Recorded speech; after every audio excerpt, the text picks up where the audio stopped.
Okay, it's 1:00. Call the meeting to order, and we'd like to acknowledge and respect the Indigenous people within whose traditional lands we are meeting today. And does someone want to move the agenda? I want to ask her to reorder the agenda. I wanted to ask if we could switch 6.2 before 6.1, because I think it makes sense that we look at the comparative cost before we look at. All right. So the motion is to renumber 6.2 to 6.1 and 6.1 to 6.2. Is there a seconder? Yeah, all those in favor? Okay, done. We have 2 directors online. Does someone want to make a motion to give freedom of the floor to directors Newell and Fike and who? Okay, Newell and Fike. I think that's it, right? I really can't see that. That's like, yeah. Although I recognize those 2 guys. Yeah, the other's a public. Okay, so freedom of the floor, seconded. Yeah, all those in favor. Okay, you have freedom of the floor. Receipt of minutes. We've all reviewed the minutes and they're good. Yeah. Okay. Let's look at regional director remuneration and expenses comparison. And yeah, are you going to lead us through this then? Or yeah, are we just going to deal with questions? How do you guys want to? I'll just make a couple comments on this before you jump into it. So, big thank you for the RDCK. They're the regional district who did this survey. Okay. I didn't want to go out and redo it. Yeah. Because people would get annoyed. I've already done this.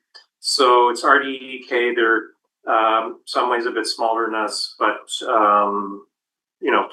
similar size population, other things, and some of these other RDs are more similar to us than they are. The one thing to note, when if you're just looking at the top line, it seems to stick out a bit. Oh, the regional district of Central Kootenay has higher stipends and base, what we call them, base stipends and things. Some of the other RDs take a little bit of a lower approach, so lower base stipend, and you get paid for every meeting that you attend. So it's not always, even the board meeting has a stipend. So if you don't go, you don't get paid. If you go, you get paid. So if you look at some of them, it's $300 per board meeting. So there's just about $4,000 there if you attend every board meeting. So it's a different approach to stipends. But even when you factor that in, regional district of Central Kootenay historically has been has paid higher due to numerous factors. One being the large number of services. We're one of the few RDs, or I think we're the only RD besides Metro Vancouver has got 3 rec centers and items like that. So there is a history there. So the top part is the base stipends, and then the middle part is the extra amounts per meeting, and then a few other items on the bottom. So that's, I guess, the comments that I'll preface the discussion with on this. Okay, Maria, go ahead. Sorry, Director McFadden, go ahead. Hi, I'm Maria. We're informal here. Just to a point towards Yev's, I'm not sure that the point on that they pay per meeting, because we also pay for our resource recovery and no other regional district is. So if I look at those 2, that's basically a wash, right? Between, we basically have a resource recovery meeting every month, pretty much since I sat here. And they're paying less right across the board, except for one for their board meeting. So if I look at, they're paying board meeting once a month, and we're paying resource recovery meeting once a month, those 2 are a wash. So I don't think that necessarily really adds anything to the base stipend when we're looking at all of those things. My other just observation right off the top, when I do the metrics right across the board, is we are substantially higher than other regional districts, and I would look more have to do with population size than most things, and the amount of larger municipalities within a region. I think those are the two factors more than anything else for looking at stipend pieces, because you're looking at a taxpayer having to pay for a certain amount, and that's what I'd be looking at right across the board. Does that make sense? And 170 services. Anyways, no, I won't go into that yet. So I think what I've noticed from this is I think we're being paid pretty well in comparison. We'll never be paid for this work the amount that you deserve because it's just a different type of work. That's not where you're doing it, but I definitely don't look at this and assume that we are now being paid unfairly. Yeah. Okay, question through the chair to Yev. So what jumps out at me here, Yev, is that we have the same number for stipend only and regular stipend pay combined in both the municipal and the electoral areas. Like, to me, that number would be, with the stipends, would include the meetings that you come to, and that number would then be higher, not the same. So I'm wondering about the accuracy of this. Because when you look at the other ones, you see their meeting stipend with the meeting pay combined is higher, except for the regional district, it's the same number. So is that a mistake? Do you know why? Or No. Go ahead. I would assume it's because of what Yev just said. So they're actually taking that they get paid per meeting, per board meeting. So they're combining those amounts, that 210, I believe it is, or 108 or 312, plus their regular stipend together, and saying that's what they get paid for their board, like for their thing. That would be my assumption if I did my math correctly. Is there, where ours it's included, we don't get paid extra for a board meeting. So those just for two, board, but like when it comes to like resource recovery, when it comes to appointed commissions, like I would have thought that those numbers for the meetings would have been included. And that can't be if it's the same number, because it would be different. Like if you're saying that, okay, like all the meetings that you go to, right, they don't all have stipends. Some of them do, like CSLAC, for example. We go to CSLAC. Not everybody goes to it, but just the fact that the directors are there getting stipends would mean that that number would be higher if you were including stipends. So this doesn't make sense to me. Yeah, through the chair, I think what it means is it includes just your board, your regular meetings, because there's no way for them to do a survey, because everybody here gets paid a different amount depending how many committees you meet. So I think what that number means, And whether you chair or not. is that your regular pay combined means your stipend plus the regular board meetings that all board members attend. yes. Rather than all the other committees and commissions that not everybody attends. Yeah, it's gonna be different for everyone is what you're. So, but I mean, I think still the comparisons is still there. If you look at the combined, that includes, if you look at that line, that includes that makes it the comparison a little closer, because it does include then the board meetings and the committee meetings that all board meetings attend. So on the resource recovery meeting, I think I would be careful there, because we're the only ones that maybe show it separately. So I don't know how their RDs run it. It might be part of it on some other committee, or it might be some part of their board meeting. I'm not sure how they do it. Where we might be unique that we have 3 regional, sub-regional resource recovery committees. If I had to speculate, I would think other regional districts have it combined, and will have either one meeting or have it as part of their board meeting. I think some of it's just a question of how you quantify the pay. Like, do you include it? Some of these guys get paid for public hearings and everything they attend, it seems. Whereas I think there's an expectation for us. I know as a rural director, when you do a public hearing, the expectation is you go there, you chair, and you don't get paid any extra for that. That's just part of the job. So the supplemental, so is our rural affairs stipend included when it says stipend and regular pay meeting combined? Is it included in that or not? It doesn't show separately on our pay stubs, does it? I think it's just it's part of The our, resource recovery one, I mean. you don't, well, there, resource recovery is different. No, Yeah. it's not included. yeah, so through, Yeah, it's not- through the chair, rural affairs is included in your base stipend. Yeah. So just the resource recovery would be, so we're actually, so our 48,000, for example, for the municipal or the rural areas, so you'd be plus your resource recovery, so Yes. 12 times Yeah. 300. Okay, so we're actually substantially higher than, okay.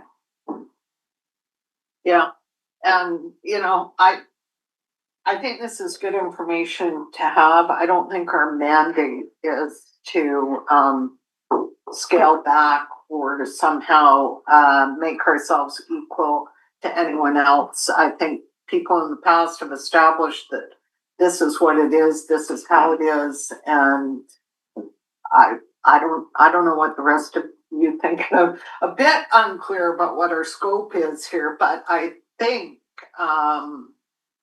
the fact that and I don't know about the rest of you, but I didn't participate in the survey because I figure my voice is here, right? And so to participate in the survey to me would be like having your voice twice.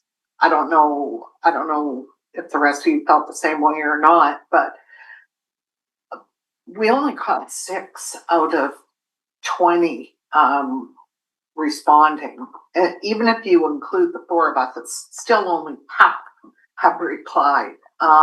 So to me, I think that's an indication that most people are generally satisfied with the level of compensation.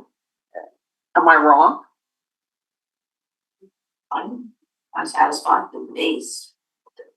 Remuneration, yeah. I'm satisfied with the base, I think it's very fair. Yeah, And and I'm not looking to roll it back either, I didn't make those requests, I just kind of wanted, I think it's important that we look at what our counterparts in other areas are making. I think like that's really an important thing to know, I especially think for the public. I think it's Yeah. good to know too, and yeah. Anyone have anything else they want to say about Well, if it? we're moving to the second page on meals, then I would have a few comments. Yeah. Okay. You do that. Where can you get where can you get lunch for $25 Or breakfast for 15? or breakfast for 15? I would think that our meal allowances are, I mean, I retired 8 years ago and our meal allowances were higher than this 8 years ago when I retired. So I think they're a little bit out of touch with current pricing. I don't know about Okay, anyone. the current, if I may, the current rates for government employees, according to the CRA, breakfast is $28.40, lunch is $27.40, and dinner is $57.50. If you were looking at like CRA regulations, so that totals up to $113.50 a day. But if you're self-employed, it's different. You're then allowed $23 per meal, and your total is $69 a day. So not even Revenue Canada is fair. Yeah.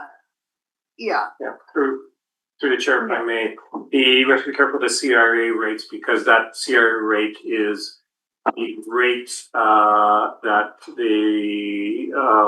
is paid to public employees and CRA employees are public employees. So that's the rate that they get paid due to their I guess the negotiations with their union and their employer. So that doesn't mean, oddly enough, I mean, you do bring a good point. If we're to pay that, CRA could challenge us and say, no, that rate is their rate. That actually, you're right. It's $23 per meal is actually the CRA's rate for income tax purposes, which they'll allow you to deduct without being challenged.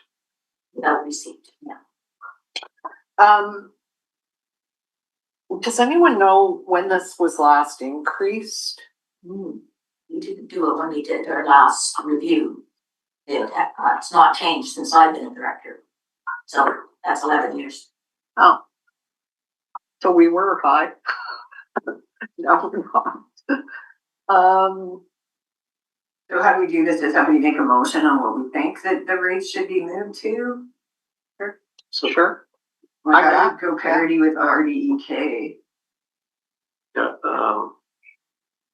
through Chair, I'll throw in another suggestion that was made 2 years ago, when this was brought up at the board level and a recommendation was made. So the other recommendation of the board report was to use the BC provincial government rates for meals and incidentals. And then that way you're not tied to another regional district who might change it, and we might not, who have their own very particular, something might happen there, and then do you follow it, not follow it, sort of thing, versus provincial government updates. There's every year on a schedule and based on CPI. So we don't know what regional districts falls are. EK might be increasing theirs. They're going through the same process as we are right now. There's 3 groups in the region. And For the BC province, yeah. I think it was. There's group 1, group 2, and group 3. And breakfast is group 1, 14.50, No. group 2, 25.50, group 3, 26.25. I think it was what is group 2 Group breakfast lunch? 2, 20, it's 22.50, 25.50 for breakfast and lunch, Yeah. and 35.25. 25.50 each for Yeah. breakfast and lunch. And then 35.25 for dinner only. And I don't know about you guys, I like the even dollar, like increments of 5 and 0. Silly yeah, thing to no, I get, yeah. just saying what it is, right? Go ahead.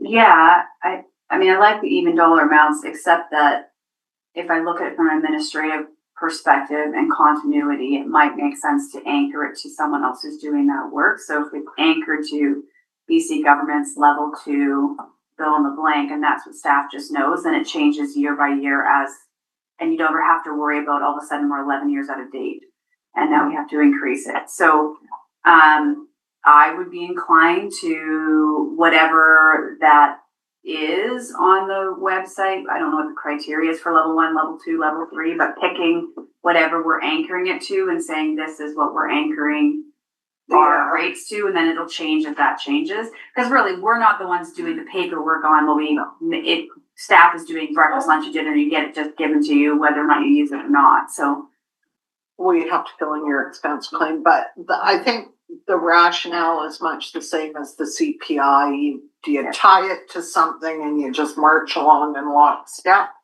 which I think makes a lot of sense, as long as we're not going down. There is an What, did incidental they- like for 2 and 3 for $15 a day. Like if we were gonna go that way.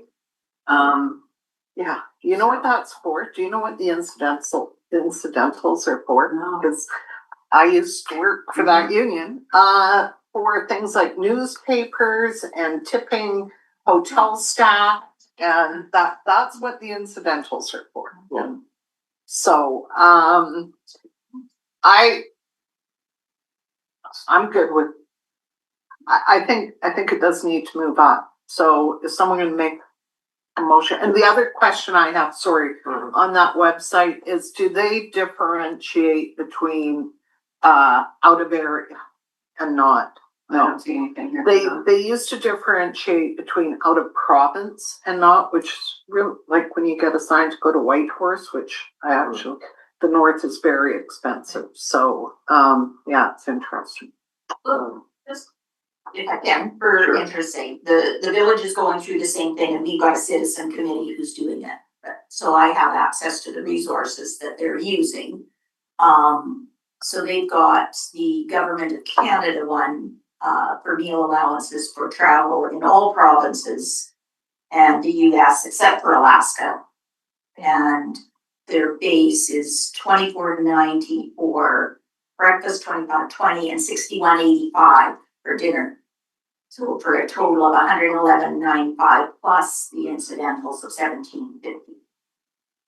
I personally have to say that I think we're more in line provincially than we are with a federal Right. body. Yeah. To me, the province makes more sense if we're gonna tie our horse to a particular cart. What was group 3? Group 3 was 26.25 for breakfast and lunch, and 36 for dinner. So it's like 70. It's very close. It's group 1 for some reason. That's a lot lower. I'm not sure what group 1 means or Well, group it 2 or means they're 3. having drive-through food. Yeah, I guess it would be. Yeah. But both have there's also limits like here that if you're having lunch and dinner only, then it's this much, and Right. breakfast and dinner only is No. this Let's much. and not dinner only is this much, so Yes. it's more. And then 15, like, I don't know about the incidentals, but, like, I think that's kind of, nobody else seems to be having incidentals. And we don't have it now. The incidentals would be for an overnight stay. That was our recommendation, was you do an overnight stay, you're gonna have some extra costs and things like that, then that takes care of this per diem, so you don't have a per diem rate. Each meal is paid this amount, and if you do an overnight stay, you get 15, but that would be your recommendation. The other thing that you may want to consider is rounding these numbers either up, down, or to the nearest integer. It just makes the math a whole bunch easier, and you're not 26 times 25 times this and that. It just probably save us 10,000 key clicks a year if we round up. The question, that since you mentioned this, because I We quantify the cost of the clicks. what is this per diem full day with overnight stay? I've never used it. I don't. So It's called other in our existing policy, isn't it? Like, what is that? It says ours is $75. I don't know what that means. Oh. yeah, so we've never to. It's just the allowances added together is what that Oh, amount yes. Oh, is. it is? Okay. Oh, yeah, for a full day. That's all that is. Okay. Yeah, so Okay. I would recommend we move away from having a per diem. And just because it's, when does that get paid? Did you have breakfast or not? You just do it per meal, have an incidental for an overnight stay. It seems, and then you're covered off, right? 'Cause it So goes the meal allowances, regardless of where you are, Yeah. this is the amount, you know what the kilometers are, and then you get incidentals for an overnight stay. That makes sense to me. So would you group 2? or We're rounding up group 2. What were the amounts in group 2 again? 25.50 for breakfast and lunch, and then dinner was 35.25. I think the recommendation was to use group 2. Maria? So I'm just out of clarity. So originally I thought the idea was that we are just putting in there that it will be anchored to whatever the BC level 2 would be. So you're saying we're putting in there, it'll be anchored to that with a rounding up or down, and that's what you're putting in there, so it'll still change every year, or are you actually putting a set amount in there? Because putting a set amount in there, that means like, okay, well, let's just choose a set amount, but just wondering, will we anchoring it to that? The recommendation would be to anchor to the BC Okay, rates and round them for administrative ease. Just round them to the nearest dollar, right? If it's oh, okay, Up or down? up or down, so if it's 25.50, it goes up. If it's 25.49, it goes in. And then add $15 or whatever amount they have for incidentals, round that as well. And then these get updated April 1 is when the provincial government updates it. Then that's when we would make our change. And then so I think that's what we were talking about 2 years ago. You'll make that motion, will someone second it? Okay, are we ready to vote? Or do we want to talk some more? No? Just to clarify, that was just for the meal or with the incidental? With I would say with the incidental part, Yeah. Everything Deb just said, let's just put that in there, that's what we're gonna do. Okay, you got that, Christine? Okay, all those in favor? Yeah, okay, good. One thing down. Yeah, So that would be effective January 1, 2027, right? yeah. Yes. When does the new board it would be in November. So then the new board would still get the old rate, and then January 2027 is when the any changes we make here would be applicable. So we're good with that? Well, unless we do it as of November, because we're doing it for the Yeah. next board, rather than make it wait until January, because it's gonna be a change regardless, right? Because the rates are different now than they're going to be. I'm wondering about, yes, for budgeting purposes. Yeah, that's what Oh, I see. For Right. 6 weeks of a budgeting purpose to change everything in your budget. Now, if you Right. feel like that's easy to do, great. But if it's easier for whatever that changes for 6 weeks, we'll do January 1st. Yeah, I would say we should, I would recommend being consistent with what we've done before. Or if it's January 1, then let's stay with January. Yeah. And that's what January we've 1. done before. Yeah. We are not gonna recreate the wheel here, people. That's all there is to it. Okay, so, was there anything else on this anyone wanted to say about it? I see nobody's wanting to move to the province of BC mileage rating. I'm kidding. Well, I just moved that we leave the mileage rate the way It's currently, because currently it's high. consistent across all of the RDs, so why would BB No, be on one out? Because it is tied to the it's tied to CRA. Yeah. Okay, so let's go to the old 6.1 that's now 6.2, which is the survey results. And I have to say again, I'm kind of disappointed but not surprised at how little feedback we actually got. Right?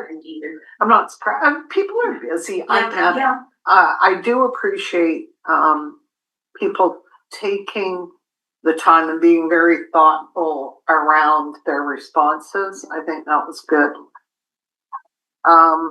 So how would you like to go through it, gang? I would suggest that we go to the final page where the possible committee focus areas are. I know we've all read this already. Yeah, We've read it. Yeah. Okay. absolutely. Okay. Is everyone in agreement on that? Okay. So, equity and rule definition. Whether and how to adjust rural versus municipal remuneration and expectation, and developing job description and hours data to support evidence-based remuneration. I don't think we need either of those things. Maria, I mean, your argument, Great. I don't see this as something we're capable of doing or useful, to be honest. I think that you've got 20 directors with very diverse jobs around this table, like what we actually do, what we're in charge of. And so there's no way to collect hours, and every month is going to be different, every week is different, every season is different, but I just don't think that's useful. I feel like our division between municipal and rural is fair. Like as a municipal director, I feel like it's fair. I recognize that my role is both, and when I look at the population that you're in charge of and how that works out to, I don't know, and this is not something we can address here because part of our structure. I don't necessarily think it's fair between each director. I feel like there are some rural directors who are responsible for less and some that are responsible for a heck of a lot more. And that would go within our municipal world as well. So I don't think that that's something we can fix unless you're looking at each individual area. And that's, again, way beyond us. That has to do with the structure of BC and rural regional districts. So and then job description I wrestled with. The only thing I think about job description is expectation of what's included in your stipend. That might be worth, like, these are the meetings, which I think we'll get to, like, here's all the stuff that's included in that. But we're independent employee, like, we are our own employer. Like, the vote, you know, you know what I'm trying to say, like we are voted in, we cannot be hired or fired. And so our job is what we want it to be. And people choose to vote you back in whether or not they think you've done a good job. So I don't know how we put a job description around a political office other than what's included in your stipend. Like this is actually what's expected. I don't know. I've got Cheryl and then Susan. Question to give, and I don't, because I'm not, isn't there already like a requirement of, like, if you miss so many board meetings, or like, I thought I heard Stuart talking about that at one point, like that you don't get paid for them, Susan, maybe you can have somebody can answer them. Like, I think there's something already existing. Go ahead, what your staff, so you know the policy way better than I do, because I've never. It's so many consecutive meetings, isn't it? Yeah, through the chair. So that's some of that's in policy. There's some things in the Local Government Act that also govern, what responsibilities of directors are. Since I had access to the detailed submissions, job description was also about not only setting expectations, but about the ability to set boundaries as well. So this is what you're expected, but it's also, this is sort of the most in quotation marks I need to do. So if I'm, can get pulled in all these different directions, that may not be responsibility, which is sometimes hard to clarify. So there is some regulations around how many meetings you need to attend in order to get compensated, right? Right. That's already existing. But it's consecutive, right? It's not, you can miss one, Miss then two. go to another one, three, miss three, as long as you don't miss, what is it, 3 or 4 in a row? I thought when you miss your third consecutive one, you're in trouble.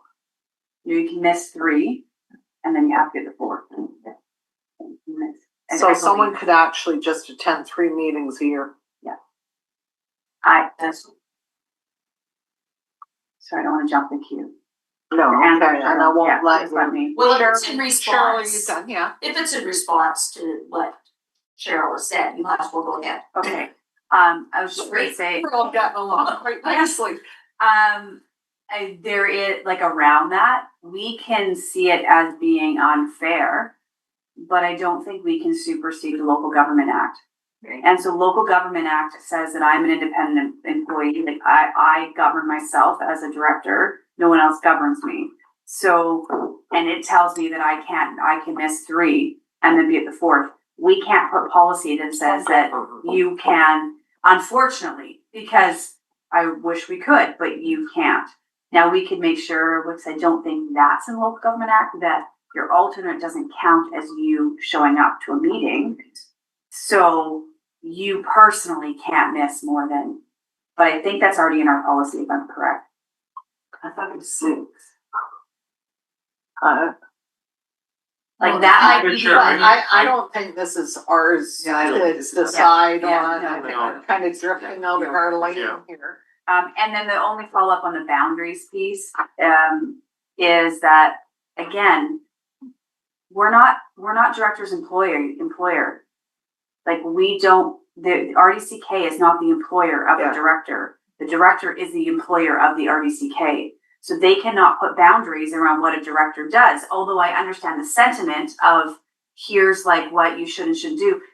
But if you're getting into government, that's actually your job, is to know what your boundaries are, what you're willing to do for your job, and what you're willing. And I understand why it's there, to protect people who sit around this table. But I just don't think that would be like, you're the owner of a company and now your employees are telling you what you're allowed and allowed not to do as the owner of a company. That's the same thing. The RDCK is not the employer of the director. It's the other way around. So I don't think we can put in policy job descriptions and boundaries and all of that, because I actually believe that that's the director's allowed to do as much or as little as they feel like they want to do. And there's actually no ramification for it other than voters might not vote you back in, which is the unfortunate part of politics and government. Well, yeah, it's an unfortunate part of a 4-year term. Yeah. Yep. Go ahead. Well, I think rather than job descriptions, there's probably outlined roles and responsibilities, and that, you know, as a director, you are expected, this is, you know, it's not necessarily called a job description, but these are the minimum things that you must do as a director, whether you're a municipal or a rural director. Yeah. And I think that needs to be, you know, during the mandatory, I think there's gotta be a mandatory orientation that they must attend, so nobody can say, well, I didn't know that. Because, you know, have a manual that outlines right out the gate, you get the expectations you as a director have from the regional district, that you will provide this information in a certain timeline so that you can do your job. And then you as a director conversely have the responsibility to read your materials and come prepared and that kind of stuff. Do your reading. Wasn't there something like that in the orientation package, sort of what the expectations of the role are? But whether it just needs to be very, very clear and tied in here that. I have to say, I'm a bit concerned when I hear that directors are saying, well, that's not my job, I'm not gonna do that. It's a bit worrisome. I've only heard that once. Yeah, I only wanna hear it once. Through the chair, I think I was reading something this weekend, I don't know which locality it was looking at developing a pre-election orientation. So if you wanna run for this particular position, then you have to attend this orientation, and so versus a post-election. That would be good. We did one last time, but Yeah, nobody showed up. Okay.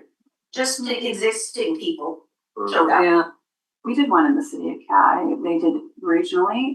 Yeah, But I it went to depends on a municipal. I don't know.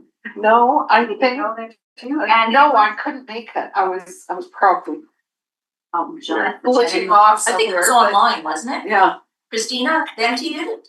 I don't know. My one was at the complex, my first term, but that would have been before COVID, so I don't remember what the second term was. Yeah. I didn't go to the second. I did the one online, but it was because it was online and so many people in the room, and then you got a bunch of people milling about in the room, and the audio was bad, and just because so many people talked, Yeah. there was no real, like, let's keep it focused. And Yeah. it was hard to participate, but Yeah. I also think that the LGLA that we all went to, right, like the first one after the election, I wanna say it was February or something, they covered a lot of that stuff. It was really helpful as a new director, I thought. But that doesn't help you decide whether you're gonna run again or run or not. Anyway, okay. I agree with what you guys are saying. I think how you would develop a job description, I think it's always changing. The job itself is very organic, and I think the hours in a lot of ways depends on the director.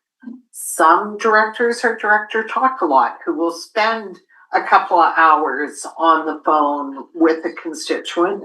Others are more concise in their conversations. So saying, you know, this is basically it, there's too much individual involvement in it, I think, to be able to say, here's the job and this is how many hours you can expect to put in, especially looking now towards doing OCPs and that, which I understand is very labor intensive. I know that you're gonna be putting in more hours once that starts. So go ahead, Director McFadden. Just circling back to Susan's point on having a one-page roles and responsibilities might be worth something, because I'm not sure, that was hard to figure out okay, public hearings. Public hearing is a responsibility of a rural director to be at and to chair that meeting. Or as a municipal director, here's the commit, like, here's the responsibilities that you hold,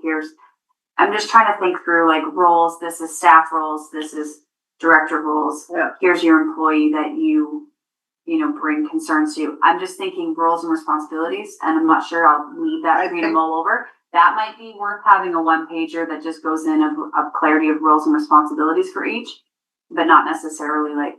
Not touch remuneration. No, not tied to this, but just a thought on. I think who you talk to as staff is different from roles and responsibilities. Yeah. I mean, I think, attending board meetings, attending these meetings, chairing public hearings, attending rec commission meetings, all of that is part of the job. And I think we all knew that going in. At least I did. And not quite how much joy it would bring me, but there you go. Well, and like other people said, it's the job is what you make it, right? You can be very responsive to your public and go, meet with everybody whenever they call.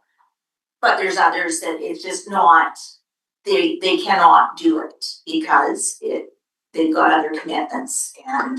You know what? Yeah. I would go as far as saying some people respond to constituents and what they want. Others seek it out and try to bring it in, right? So, depends on who you are. Okay. Are we ready to move to the next? Structure and predictability of remuneration, because I love saying that word. Treatment of extra workshops, special meetings, and travel time intensive events, automatic versus ad hoc. And I think this is part of what we talked about last time where we were talking about, those meetings or workshops or whatever, one-day events that are kind of one-offs because something has happened and we need to do some learning. And then you have to have motion and it has to be voted on. And I think most people feel maybe a bit awkward because it kind of feels like you're feathering your own nest or whatever the saying is. And so we're looking at having something more structured around that rather than just as it comes up and deciding as it goes and having the debate on it and getting bogged down in the debate and all that. Am I right? Question, does this topic include conferences? No. That's the second item. The second item. Yeah. Oh, there it is. Okay, conferences. So this Pass versus broad access and reporting expectations. And I guess my next question would be, I guess one thing that I've kind of noticed as a director, like this $222 meeting stipend, it seems like it's whether it's a half day or a full day. I imagine that's been decided. I mean, if you're booking it off work, your day is done, right? Just a point. Yeah. I'm not sure a crazy person would need to go in super early and then. Yeah. I still don't get a full day of work, but I do go in early to try and make up some of the time. I maneuver around it. And committee chair stipend model. Can we go through them one by one then? Yeah. So the first one, treatment of extra workshops, special meetings, and travel intensive events, whether it was intended to be travel intensive or not. Yeah. So what are your thoughts on this? Go ahead, Maria. Yeah, I'll start. I would actually say that I put into this policy that workshops up to whatever 6 a year are included in your base stipend, and it's just in there. I don't think we should be paying extra. I think that we have one formal board meeting a month, and then we get paid for basically everything else that we go to, and that to me seems like we're on the higher end anyway. So I would lean towards workshops and special meetings. Now here would be the things I would consider including is to any mandatory RDCK meeting you need to be at, including mileage. So I don't know if that's already in there for rural directors, if they have to chair a public hearing, then is that already, do we pay mileage for them having to go to that? I think we should. If they have to go to a rec commission meeting that's outside of a certain kilometer range, we should be paying mileage. So I'm okay covering mileage to get to meetings in person over a certain distance. I don't have exact numbers, but I do think that that's reasonable. But I don't think paying for workshops or things that should be a part of our job anyway, extra per meeting, that's where I would land. So I'd probably land at probably 6 workshops a year that are up to 6 workshops a year are included in your base stipend, and mileage for any, and we might have to list those out, mandatory RDCK meetings with in a kilometer range of whatever, 75 kilometers, 50 kilometers, something. I just am recognizing like people like Teresa or Amy or some of these larger rural areas to get to a public hearing or to get to rec commission meeting, those meetings that they're supposed to be at is quite a long distance. And so I think it's fair to be compensating them mileage and gas money for that. So we asked at the last meeting how many of those meetings we had where we voted on the stipend and that. Do you have that information? No, but I could get it for the next meeting. Okay. It wasn't one of the 2 action items there, but so speaking to how many meetings were.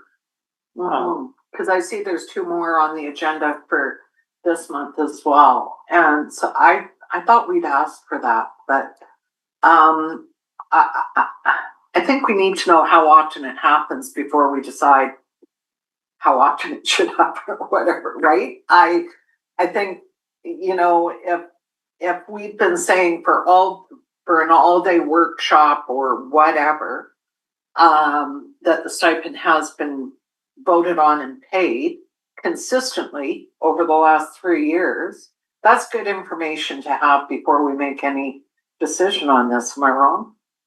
I'd like to know that, like how many there were, and these special meetings, like are we talking about the budget meeting here? Like what's a special meeting? That Well, special meetings are any workshops, special budget meetings, the meeting with the org review consultants, any of those meetings outside of a committee or commission meeting. Yeah, so like tomorrow we have a 1.5 hour workshop planned.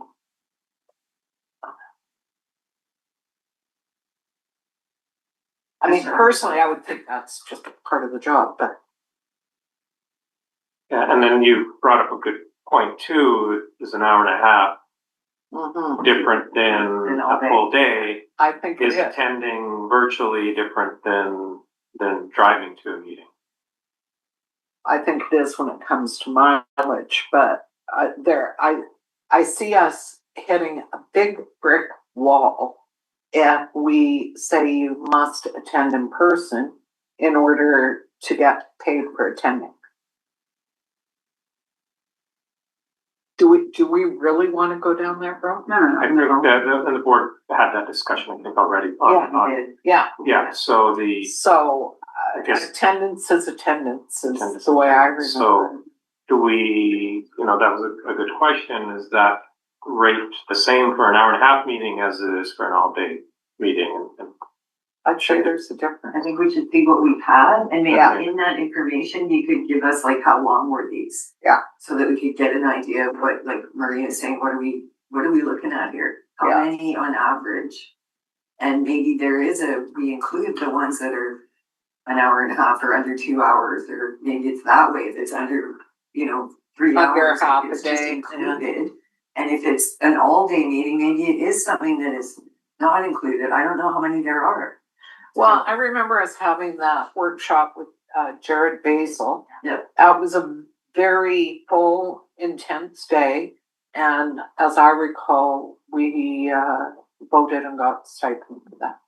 I think the length of time does make a difference. And there are some some things that are just routine, like rec commission meetings and stuff like that, that you have to attend, and that's that, right? You're not compensated for those, those are part of your. Those, they're wrapped into your, They're part of your. Yeah. Your overall, yeah. Okay, So, I'm gonna, if I may, yeah, my opinion is different. okay, Because the landscape of the work that we're doing has been changing, because we've got Edna that we've had to deal with, and we're doing more Indigenous engagement. We're doing needs assessments. There's things that the province and other orders of government are dictating that we do and we get up to speed on, and if it's all on board that should be at those, there should be compensation, because they're not, a lot of times these things, they're not planned. We put the placeholders, but that doesn't, that they're not planned. So we never know, you know, this, the one for tomorrow, we found out what it was like a week and a half ago. Yeah. Is there one? Isn't there one? So, you know, for me as somebody who works, for me to plan, I had to juggle my work schedule in order to accommodate that. And if it's important enough for staff to put the effort into developing a workshop and bringing speakers to educate board members, I think it's important enough to have most of the directors there, if at all possible. And if that makes a difference between their attendance and their non-attendance, then I think it should be compensated. And that's where that roles and responsibilities come in, right? You are expected to attend resource recovery. You're expected to attend board meetings and do your reading. And so can we put that point to one side until we know, right, get the information for our next meeting, and then we'll be making more of an informed decision. Yeah, fair. Yeah, how far back? 3 years or 2? Yeah, 3. 3 years? this term. This term. Yeah. Okay, so description of the meeting, roughly how long it went, And whether stipend was paid or not. and, okay. And I wanna add something to this point, because it's been said at the RDCK board table that, oh, if you don't put in for your form, like if you don't complete the 1-day expense form, you don't get paid. Well, I have, I think, once filled out a 1-day, and I got paid for lots of them. Probably some of them I didn't, because I didn't honestly keep track. But the truth is, like, I was getting paid for them whether I went to fill that form out or not. Oh, I've only been paid for the ones I filled out, and I still have to do one. I should do that before the end of the year. Whose phone is? Oh, that's me. Yeah. That's really annoying. And through the chair, I think that depends on if attendance was taken, and some meeting. Attendance is always taken. So there's the automatic, and that might be weird. So like rec commission, transit meetings, those are all automatically paid out. Yeah. And it's in that chart that they gave us at the very beginning. I would often look to that. So like so your rec, not your all rec, your transit, your joint resource recovery, your sub-region recovery meetings. There's a whole chart that says these automatically get paid. And then it's the workshop ones, the extra ones that. I got paid for some of the workshop ones that I didn't put in form for. If there's been a motion, and then anybody who was in attendance will have gotten it without having the form. So the motion. Except for the Udishinya landfill tour. Oh, no, we had Western Resource Recovery after that. It was the day up the valley that I still haven't put in for, and I have to go through my calendar. Yeah, through a chair, I think there is some inconsistency there. Yeah. It's not all meetings have attendance because somebody has to bring it in. Not all meetings have a meeting coordinator. It's a workshop with a staff member. There isn't somebody here taking attendance and handing it in. Not only who's here in person, but who's on online. So we would maybe have to look into it a bit and see if there's what approach would work best. All right. Conference participation rules, caps versus broad access and reporting expectations. So we've all read it. And the suggestion seems to be, that if you attend, you should submit something about your experience, which I think is pretty standard, isn't it? I'm I just don't wondering if all 20 of us need to go to everything. Like, all Yeah, no, let's deal with the easy stuff first, though, okay? Reporting is easy. I don't know, do we have the right to say to people, we expect you to submit a report if we're sending you something? I think so. Yeah. Okay, We do, So- not everyone does. We do have a policy that says you need to. Or Okay. committees that that you have been appointed to by the board. Yeah. I think. oh, yeah, But even conferences, what are you getting out of it? Is it a vacation? Right? I remember my very first mayor that I worked with went to an FCM and the report was, oh, I went and saw this and that. And there was nothing about the work done. It was a tourism report. I loved the city that I went and visited. Yeah, there's some of that, but what did you learn? you know what, I have to say that, cause I went to FCM in Calgary, and I said, well, there doesn't seem to be a lot of, like, voting on resolutions or a lot of things being done. And someone explained to me that this was sort of a reward for the work that we, like, and I'm like, that makes no sense at all. No, I know Anyway. FCM puts a lot of work into those workshops Yeah. and putting them on and bringing speakers, so that's not what it's about. Yeah. no, Well, I no. guess it depends what a person makes out of it, right? Okay, so, So are we within our scope to put caps, versus what currently exists? I mean, Absolutely. I think it's within our scope of policy. So this committee will be making a recommendation.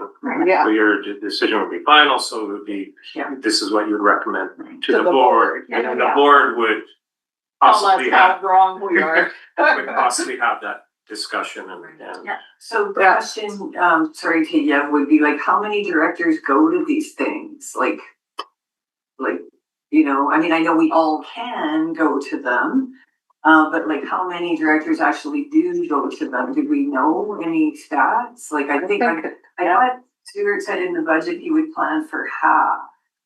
yeah, through the chair, so UBCM is more than half Yeah, generally.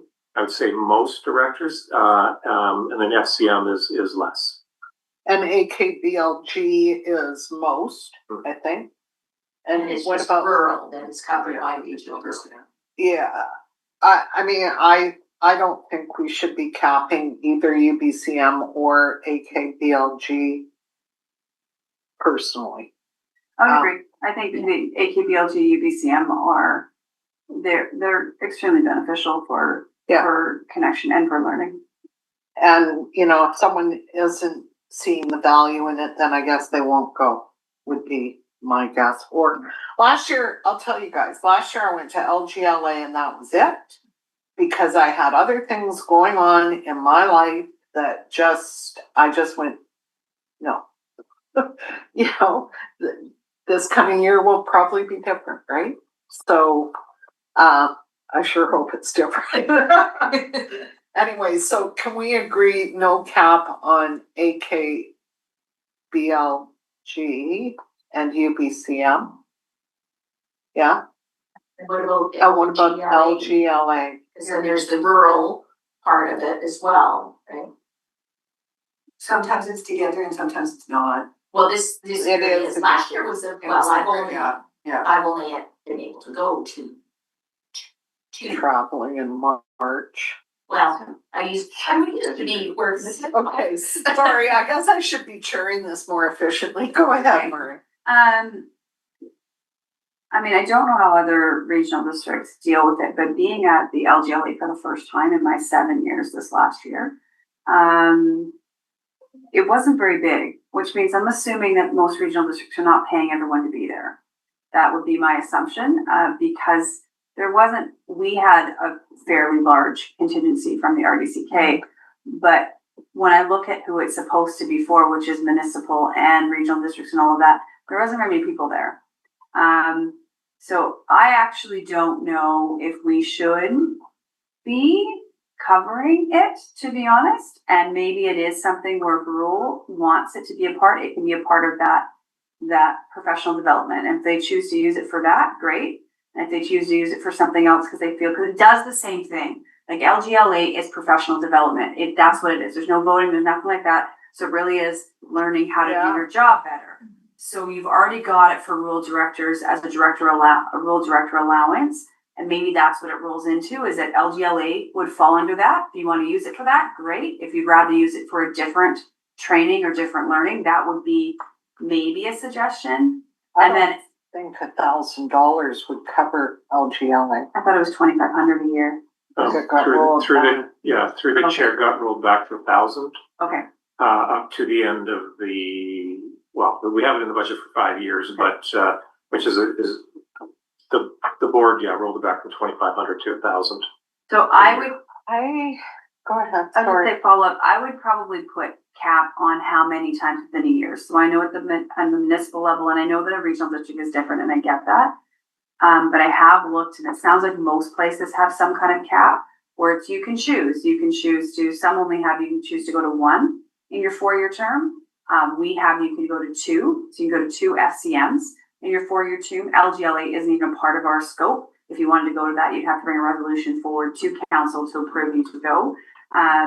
But so I will deal with FCM first, maybe. I would put FCM as maybe we put a resolution that you can choose to go to 2 within your 4-year term. And that means we budget in a 4 years. And I get that that you have to be able to roll that over somehow, but you're budgeting that everyone gets to choose to go to whatever 2 they want.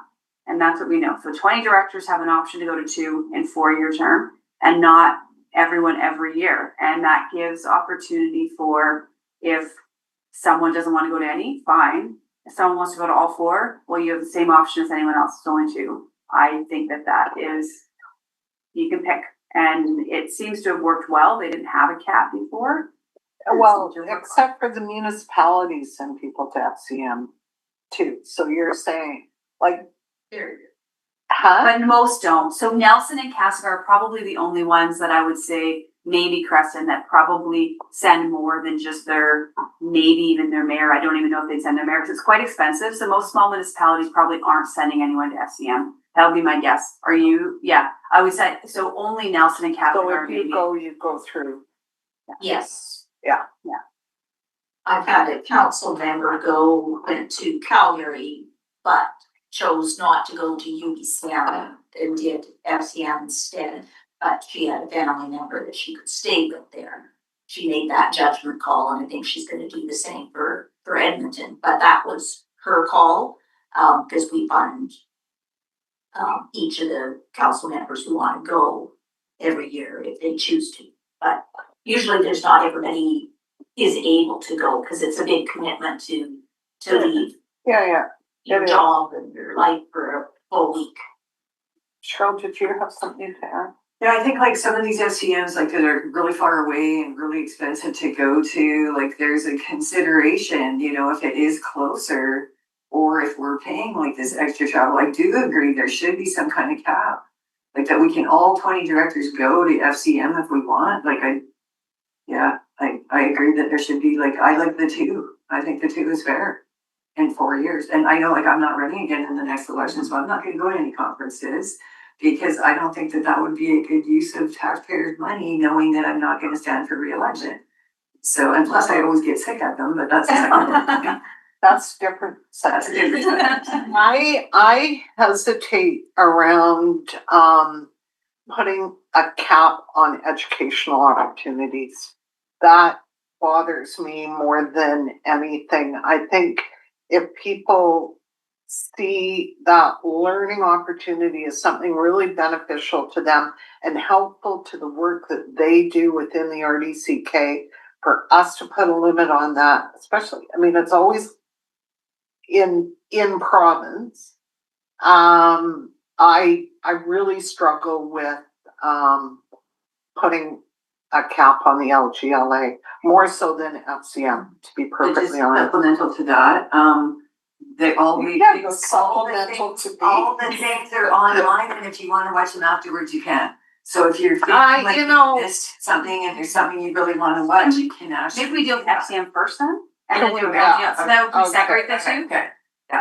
Cause I could be persuaded with the LGLA, but, so maybe if we separate the two and Yeah, do FCM. Okay, yeah, cause I'm gonna disagree with you and say that, watching something online is absolutely not the same as being in person and present, even though I got really sick at the last LGL. You were so. I was so sick. Okay, so FCM, I kind of hear consensus around the table to limit it. Three, there's that. Yeah, I think Susan's not on board, but that's No. Well, But, you know, cause that brings to mind an exception, like if you were on the board of that organization, then to not allow that, you know, voted on board member or appointed committee member not to attend. And again, it is one of those things, it's what you make of it, right? Cause I know that I've made connections and learned things from talking to directors across the country to see how they've done things and, you know, can bring that kind of information back. And I'm one of the ones, I know I spend hours on my reports and I wonder the value, but because I don't know who reads them because they're long, right? And, but I think it's important to report back. And I think it's important to allow, and that's a different type of learning for a director. well, I think the point you're making to me is that if we restrict this, we eliminate you from being on the FCM board, which is a position you currently hold Yeah. through the RD, right? Go ahead. Yeah, thank you. I would just say you need to separate the two because we've already made a motion that if we've given you permission to be on the FCM board, to pay for all your expenses to be at FCM business. So then you would fall outside of this policy. We're now paying for you to be at FCM every year anyway because we have made a motion to say we're supporting you to be on that board. So those are two separate things. So if you're sitting there in some business capacity, I think that falls under if as a board we've supported someone to be on the FCM board. I actually don't think I even wrestle with a municipality my size of how much I get out of FCM, but I do think I'm on that cusp of it's beneficial. It is talking about things and policies and those meetings you're having. It's pretty higher level than usually what we would be dealing with specifically for rural directors around this table. So I'm not sure that it is great learning for majority of the work that we do for how much you're paying for. Different if you're sitting on the FCM board and you're having policy decisions and all of those pieces, which is why I would limit it to two, unless you're falling into something else like you're sitting on the FCM board, which I'm not sure if that falls under this or if that's falling under a different policy, which I think it's a different policy that's coming forward about how many and all of that. That's not this, right? How many That's people not we appoint to this. FCM board and what we pay for. I think we deal with it on a case by case basis. Yeah. Well, they were talking about bringing a policy forward, but around it. Yeah, I'm not aware of a policy, We- but that's generally, it's decided at the board, and as you've talked about, it's a motion that's made, and but at this committee, you can place limits on the number of attendees or the attendance at any of these conferences. But not amount of attendees that we support around the board, like FCM board. That's Yeah. different. Yeah, And that's a different we've talked discussion. about a policy and we've never come up with policy, and now we're in a situation, it seems, where we've got someone at FCM who will not be sitting at this table anymore, so So, it'd be interesting. Yeah. But not our job, so. yeah, it's, through the chair, there's some items in here that probably don't fall under this board's, this committee's, scope, and we'll get to some of them later, including, I think, the discretionary, discretionary grants and things like that. Probably follow. Oh, yeah, the 3 or 6 months ahead. Yeah. Okay, so, but I think the twice would apply to you if you weren't reelected. Correct, yeah. Go ahead, Director Newell. I missed it sitting next to you. So do you have a gavel there in case I go off topic? Yes, I have a hammer. I'll hammer in the afternoon. Your freedom will be removed. Yeah. Yeah, right. We'll just mute you, right, Christy? Yeah. Well, thank you. From my own personal experience, I'll add one piece to the conference and all of the conferences. In my first 8 years, the last 4 years have been a little trickier for me to attend conferences and what have you. But I cannot, understate, overstate the importance of all of the conferences that I attended in those first 8 years. The scope of the director's job, I found, even though I'm highly intelligent and adaptable and all of that, I found the job to be extremely complex, diversified, and I got great value out of all of the conferences that I chose to attend. So I thought I'd mention it here because I showed up to the meeting, and rather than speak at a board meeting against something that's included in a policy and then going through that type of thing, I thought I'd mention that I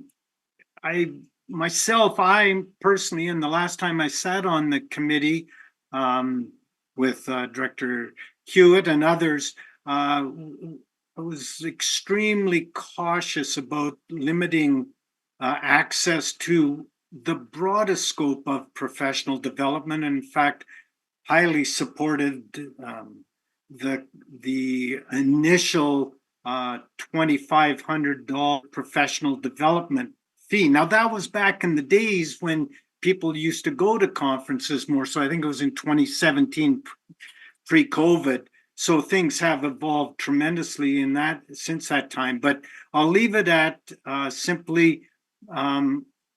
I am cautious of limiting any director's ability to pursue their professional development, whether LGLA, FCM, UBCM, AKBLG, or other conferences that they see. So I'll leave it at that. Thanks, Chair and Committee, for the right to say that. Thank you, Director. Oh, we just lost them. Oh, what happened? Oh, they're back. Director Newell, I just wanted to point out that in addition to being intelligent and articulate and all of that, you also have good hair. Okay. I couldn't let that one go by. We're back to the haircut appointment joke. I get it. Yes. All right. Hey, I'm going to have to leave now because I got to go and host a meeting in that boardroom at 3:00. So thanks. I'll sign off now. Thank you. Take care. You're in here everyone. at 3? No, over there. Oh, over there. Okay, bye, Tom. Here Yeah. Oh, maybe he's here. I don't know. at the boardroom, I'm pretty sure. We better Maybe hurry up Someone in the board office. Anyway. Ta-ta. Ta-ta. Ta-ta for now. Okay. So I don't think we have consensus then, do we? I'm supportive of the cap, and I know that a lot of the municipalities, like they take turns, like you don't all go to everything. So I am supportive of that, regardless of maybe you don't get to do every single personal development thing you want to do. But it's just like, I think taxpayers are looking for some savings. I'm hoping we can find some for them. And I think we have to be reasonable, and I think costs have escalated. Like the cost of what it used to cost to move a conference, well, it's costing a whole lot more now. Yeah, through the chair, the cost is between $4,000 and $5,000 to go to, depending how far you're traveling, planes, depending what flight you booked, but even, UBCM is up there because, hotels are expensive and everything. So that's generally For each director. for if you're going to a conference for a week, yeah. I was gonna say, and I think it helps too with like people say, well, I might be going, well, then they have to book you a hotel room and you actually lose your first night stay most of those conferences, big conferences. So it's, people don't think about that when they're around this table.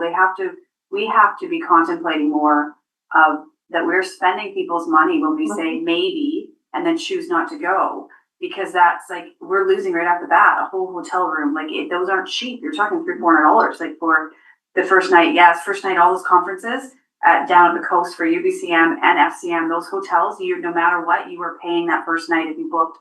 Yes. So people shouldn't say maybe. Yeah.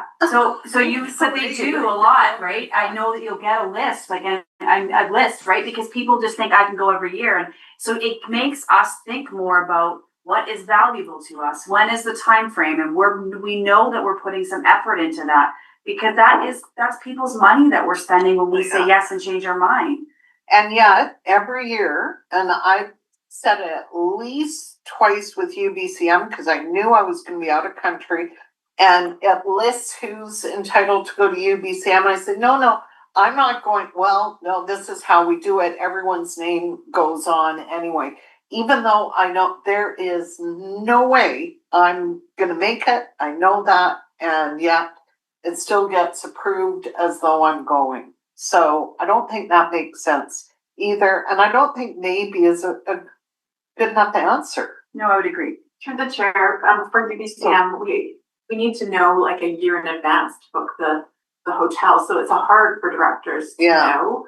So some do guess. Yeah. Some of us know that we're not going to make it. Yes. I'm sorry, Spain. Yeah. Spain, Victoria. So I would say FCM, I just think it's reasonable to put a cap. I would love to I know we don't have consensus, put a motion of 2 per term. And we'll see where it goes and it lands at the board table and the board can approve it or not. That's up to the board, but that's what my recommendation would be is 2 per I'm term. okay with that.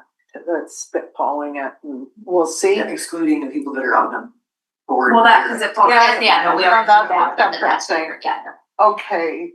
So do we want to vote on this then? You've put a motion forward, you've seconded it, Cheryl. All those in favor? It's the will of the board. So. Yes, exactly. Okay, so we'll cap FCM at 2 per term. So actually, if I may, further to what Maria had said about we lose the first night if somebody cancels, is there any way we can put in there, unless it's under extreme circumstances, like if you are sick, deathly ill, if you just decide that, you've got a last minute opportunity to go on this dream vacation and you decide to cancel, right? Is there any way can we compel a director to reimburse the regional district for loss of? But then, you know what, then you start getting into, well, how sick were you? What really, what's going on, and it just. It's a good thought, like I would. Yeah. I totally. Because then people have to actually give it serious consideration, not that you just have the ability to go, but that are you seriously wanting to, not just because you can, that you say yes. It might be, I'm wondering, sorry. I feel like we're just talking about it. I feel like we're sitting at a coffee table here, but yeah. If you're okay with that, then I'm okay with that.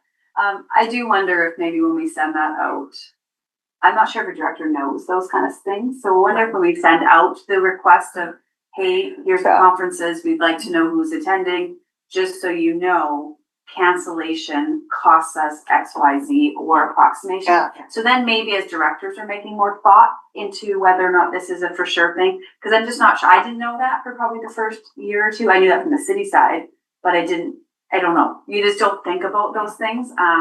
And maybe just bringing that awareness would also help, which I know has nothing to do with this, but usually it is stated in the email. The reason for the email is to because we're trying to avoid paying the 1 night non-refundable fee, but maybe we can be more clear about that for sure. By the way, I'm not. Yeah, like okay, said, so Can we, UBCM, we had to, it opened on November 9th, and I hit like that, those rooms Yeah. are booked, or you're okay, a long ways away. so can we refocus then? So we're saying FCM2, what about AKBLG? I think we already agreed AKBLG Yeah. and UBCM. BABCM, I just want to be Yeah. clear.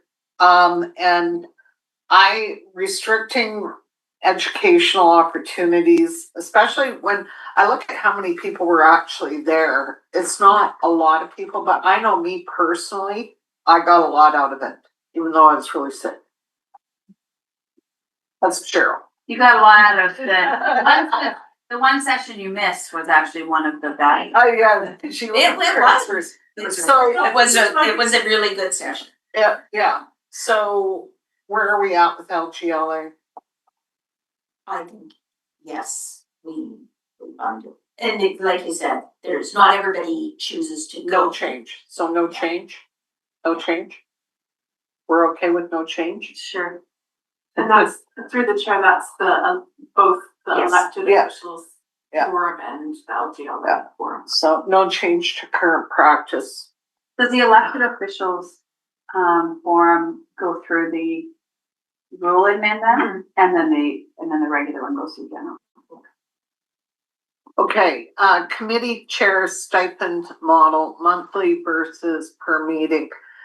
I didn't realize that you got paid to chair a meeting that didn't happen. I Can don't I- know how the two stuff works. Can I give some context? Sure. Okay, well, you're looking something up. So you get a monthly stipend for being chair of certain committees. So I get a monthly stipend for being the chair of rec commission or maybe all rec and transit. And I know that the joint resource recovery, same thing. They get a monthly stipend for chair. Now there's two, because I've thought a lot about this. I understand what they're saying in here. This is where I think expectations of that chair differ. So I took on the chair and then felt the responsibility to make sure that now I know what's happening within that portfolio. I'm doing research on that portfolio. I'm knowing how to answer people's questions. So like the transit, so it's not just chairing a meeting, it is being the, do you know what I mean? The leader of that group, knowing all the information. Now, Yeah. if someone is looking at it, I'm taking that just to chair the meeting, and the only expectation is agenda review and chairing the meeting, then I absolutely agree. You should only get paid per meeting. So I think it depends on what our expectation is for the chair of those subcommittees, and we need to clarify that then. Because I'm okay with changing it if it's just, your expectation is just to chair the meeting. So both West Transit and All Rec don't meet monthly. No, but I Right? get paid monthly. You get paid monthly. Yeah. And it's the same with RAC. Like, because I'm struggling with the way that it's written here. It says chair of standing select or other specified committee, $3,972. Like, what does that mean? Where?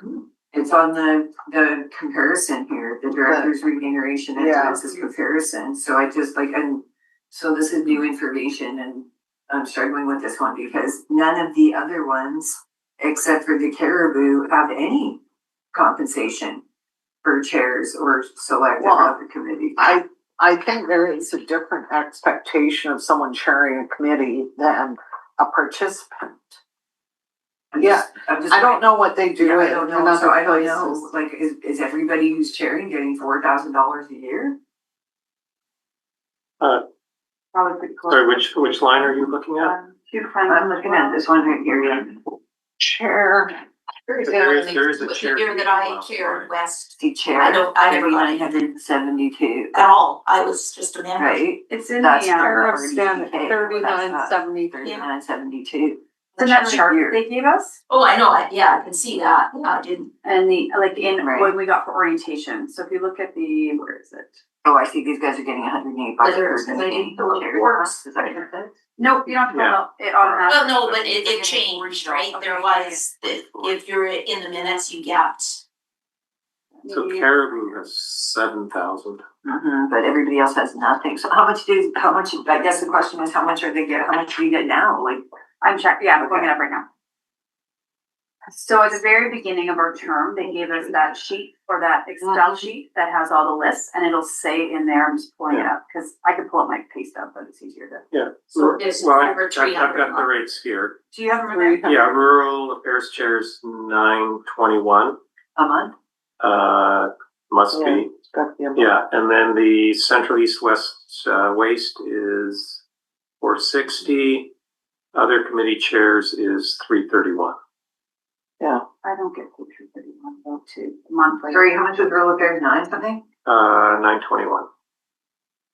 I'm serious listening to me. Yeah, but with being rural affairs chair, they're also on the executive, correct? Yeah, and central east and west waste is 460, and other committee chairs is 302 a month.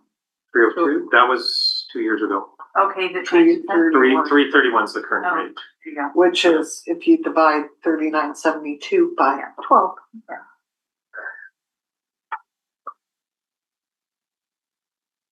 So again, it depends on, I think, the expectation. So if we set expectation to what we choose to do with the money, I'm cool either way.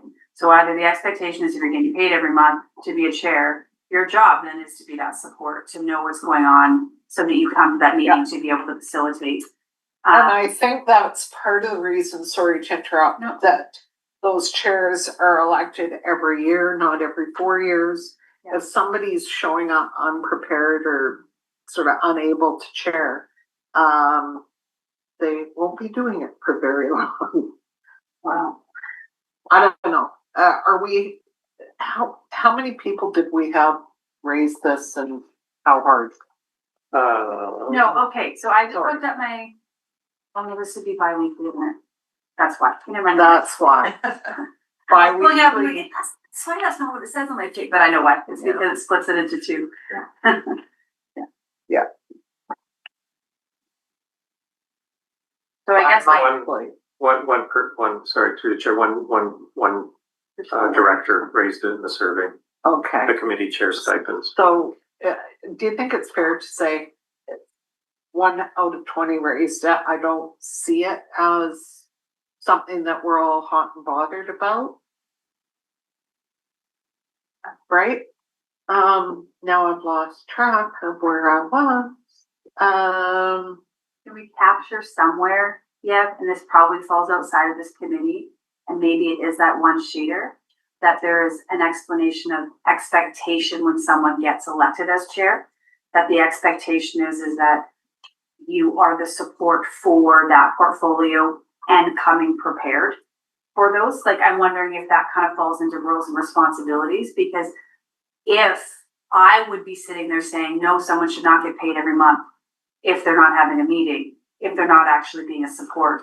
Do you know what I'm saying? And I think that some of the chairs, maybe that's why I've got raised, is that some of the chairs do come and they don't seem prepared even for the meeting they're chairing for, let alone supporting those people through the month by month. I'm not sure. Through the chair got raised because not all committees meet every month. Yeah. So some committees might meet 3 times or 4 times a year, and some meet 12. And so that's where it was raised. With that being said, you don't have to accept a chair nomination if you don't want to. Well, and the other thing is, it's not the same rate for every committee, Is it? right? No, he just read out Well, he that. just said there was just 3, so Wait, other is 331, so everybody gets 331 as a chair. Yeah. No, but that doesn't include the ones that you. Not the because waste. see Slack, Nope, that would be C-Slack. Yeah, so through the chair. So rural is a fixed rate, resource recovery, and then all other ones are 331. So I think the respondent to the survey was saying that these other committees, some meet 12 times a year, and some meet 4, and some meet 6, and they're all 331 a month. Doesn't matter how many times you meet a year. So that was I think the purpose of that recommendation or suggestion. Yeah. So, are we hung up on this? Okay. Indexation and review, do we want a quick break or how, like, I'm good. I mean, we would have I that. need to go at 3. okay, let's continue then. Yeah. Confirm whether to retain automatic CPI, modify or replace with regular board review. Personally, I think the CPI, is just a really easy way to move things forward, no? Yeah. I agree. I think that it gives the predictability for staff. If we're having to go to the board and what are they gonna do? No, I Say, agree. well, I don't think you've done a good job, you don't deserve CPI or, No. right, that, I Just like think any other job. unless, I mean, CPI will, you know, if you're going through a really high inflation year, you don't catch up till the next year, but I don't think it's a thing. Consider hybrid approach, automatic CPI with mandatory 4-year comprehensive review. Okay, this may not be a comprehensive review, but it is a review. Better than nothing, right? Benefits, tax treatment, and risk protection. Exploring retirement benefits, benefit equivalence options, T2200 issuance, and RDCK provided cell phones. Well, who wants to chime in on this one? I'll start with the T2200s and you can already get those. Yeah. So, I mean, if So you. take it on. You're not, now, are you just giving them out or are you asking if they can afford them? Yeah, through the chair, I think we'll provide them, we'll just give them out. Okay. I think some of the issue there was some of the wording. We had to put, you must, for your employment, you must have this, this and that, and we'll just list out everything that an office, I think, should have. And I think there were some other requests, and I think this probably falls outside the compensation committee about providing information, tax information and such. So we have to be a bit careful providing tax information. Everybody's a bit different, but we can point in the direction where that's available. But the T2200s, I think we'll just issue them to everybody and not do requested. It's just the simplest. Yeah, I think there's a huge difference Yeah, and- between giving information and giving advice. Yes. Okay, and I wonder if you could make a distinction between,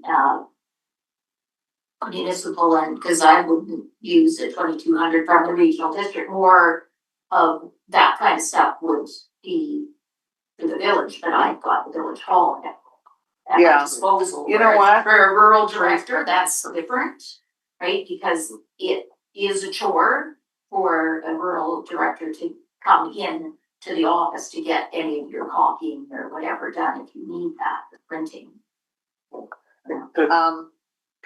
I don't think we should spend an awful lot of time on this one. Can we talk about, is anyone hung up on RDCK provided cell phones? Then I could use one to phone the other to find where it was. 32 phones, like I am so against that. Yeah, go ahead. Okay, so I have thought long and hard about this. I do see the point in having continuity of a number that someone can call no matter who is in office. I also see the point of separation between work and home life, and not everyone wants. So if the expectation is that someone can get a hold of you as a director, then is that reasonable that your personal cell phone is the way that you have to vote your personal cell phone? That does actually raise a point of understanding. Like, I understand where this comes from. Now, I don't know if the cost is worth that benefit, but I do understand where it's coming from. I do as a city, so like the difference between my councillors do not have cell phones, but as a city, I had an option. So I get my own cell phone, or I put my personal cell phone and my business cell phone onto one cell phone. 2 different phone numbers, 2 different phone plans on one cell phone. So it comes up as business or comes up as personal. So there is a way to do it, and that might be an option to offer a cell phone plan with an RDCK number and not necessarily the hardware for it. I'm just saying that I understand. I understand where this comes from. I don't know where I land, but I do understand not everyone would want to give out their personal cell phone to the public, and then they have it for when they've done in 4 years, they have to change their personal number like that. That definitely is a point, like, right? I see the point of this, but I don't know. So can we find out what it would cost to, for the RDCK to provide cell phone? $50 a month. Plus the plan. purchase of that's the Right. plan, plus the purchase of the phone. And I guess I think one of the main driving reasons for this was, one is continuity, is if there's a FOIP request, they will ask, if you're using your personal phone for RDCK business, your phone then can be, your email can be searched. And your text messages. And your text messages, if you were using texts to communicate Right. on your personal phone. So that was one of the reasons it was requested. So if we're talking about riding to a meeting together and you're texting me about that, all of a sudden now, if anyone wants to, they have access to every text message on your phone because you have used that number for business purposes. And that does, I could add, like, as someone sitting around this table, and I won't get into it, who has dealt with from our work life, not this work life, a stalker who is very integrated into our world. This is a real thing that if someone who has mental illness and ends up with your personal, it disrupts your world quite rapidly. And so, no, but that's not the point. Legally, they have access now to everything they can and continue to access everything. So they now have access to all of your personal text messages between your families. They have access between all your personal text because you've now used a device and crossed over between work and personal, and now it's no longer separate. So there is a real point here of needing a separation of what that looks like and how do we facilitate making that happen. I don't know what the solution is though. Yeah, through the chair, I think they not necessarily, there are certain safeguards within FOIPA, so not anybody could just say, oh, I want all of Cheryl's emails. There has to be a legitimate request regarding a legitimate issue that's affected them personally, not.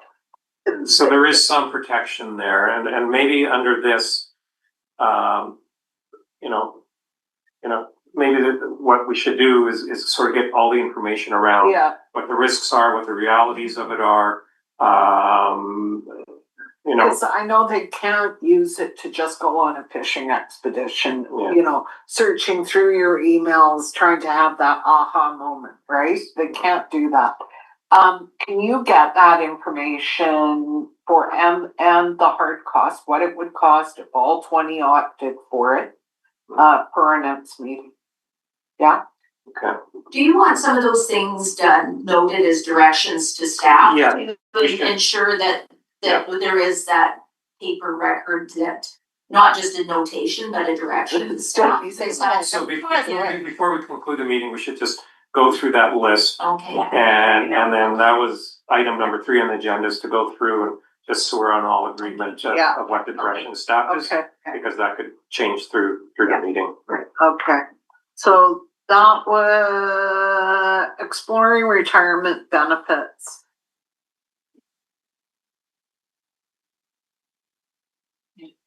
No, we're not employees. We're not, no, and we're not retiring. You either get elected or you don't, or you decide not to run again, as some people are doing. It's not like it's a choice. Yeah. In some cases. Well, and it's not like it's a full-time job like an MP or an MLA who they, after a certain period of time, get pension or something. Clarifying insurance indemnification coverage for directors. I'm going to say that this is not the role of this committee to educate on that, is it? I'm asking. Okay. Yeah, so that was, yeah, under sort of understanding the liability. So there's, again, this might be something we bring, the Local Government Act offers certain protections as a director or counselor against, if you're doing your job, there is protection there. So what I guess the question was is what sort of insurance coverages would be available, and what's the value of it, and what would it bring on top of the protection that you have right now as a director? Our legal risk, we can get sued for making a bad decision, or like, yeah, trying to understand. I'm not sure. There's Someone probably doesn't agree a document with out there that what you spells it out somewhere, but I know there's a fair bit of protection under legislation. It's sort of this additional level, and I don't think unless you understand a bit more about it. No, I would just say that I think probably where they're going is like, someone can accuse you of whatever and it can end up in the courts. Again, if I go back to part of that situation I was talking about before, right? Like this, it's been court stuff. It's been, so people can say whatever they want about you and you have to be able to defend yourself. So I'm assuming they're looking at what do we have for insurance if you had to hire a lawyer to defend that you didn't do what they said you did. Like not defending if you're guilty, but if you aren't, people can bring accusations, all of that stuff, and there may be you might need legal or liability if someone you're using your car and you get an accident going to a meeting. Where does that fall? Is there liability there? I'm probably wondering where does your work liability insurance coverage come from? I'm thinking that's probably what they would be wanting to know. Well, and I do have a bit of experience with this in my former role, where people weren't always happy with the decisions that were made. And as long as you're not conducting yourself with malice or ill intent, you're usually on the side of the angels.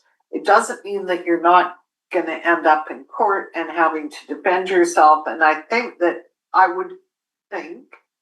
if you're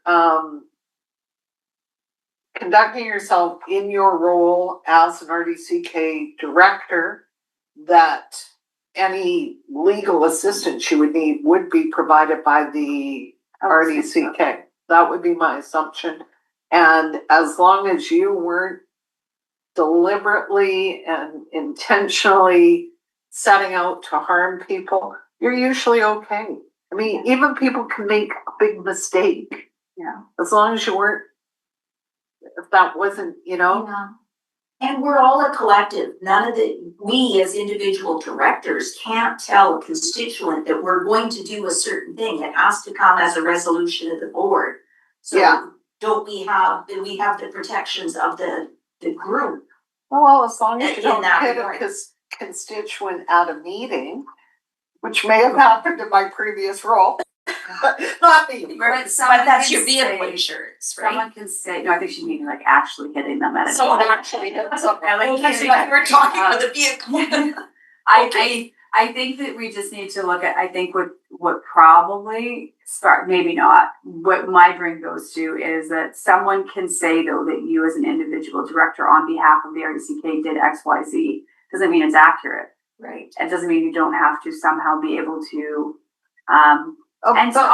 or maybe the opposite is true. Maybe you're being harassed. Maybe there's harassment there and now you need insurance to cover a harassment claim against yourself. Like, I'm wondering if maybe that's what they're wondering about, is what kind of insurance. But I didn't read what they actually wrote. Someone could accuse you of being biased at a public hearing against them, and because of that, they didn't get the variance that they were seeking, and there was a detrimental impact on them as a result of that. Yeah. That could happen. Yeah. So we can have that as an action item for next meeting. Yeah, let's bring sort of running out of time. We can bring some further information on that. Okay, minimum attendance threshold for meeting stipend. I think we've talked about that, and we already understand that there are. I wish we had more. More teeth to enforce things sometimes, but I don't think we do with the Local Government Act, do we? No, I don't think we do. Do we? No, but I. Oh, sorry, Oh, Director Fike, sorry. You Oh, should yeah, have just jumped If I in. may, through the chair, and thanks for the opportunity to speak. New Denver feels that, they, as you know, Director Casely and myself, and he's also at a meeting simultaneous to this, trade-off meetings. And we really feel that the alternate shouldn't get paid extra for coming to the meetings. There should be a director stipend, and when the director doesn't show up at the meeting, then the alternate would get it, and vice versa. So I just wanted to, this is the point I wanted to come to the meeting for, is I just want to make sure that we're understanding clearly what you're saying. Are you saying that the alternate stipend should be the same as the regular director? Or are you saying that if the regular director doesn't attend, they don't get the stipend and the stipend goes to the alternate director? yes, it shouldn't be, the RDCK shouldn't be footing the bill for both if only one is attending. Yes. Is that clear? Yes, they do. Yeah. Yes, they do. So an alternate gets paid, right? Yeah. If you get paid your regular director allowance, and if your alternate comes to a meeting, they are getting paid.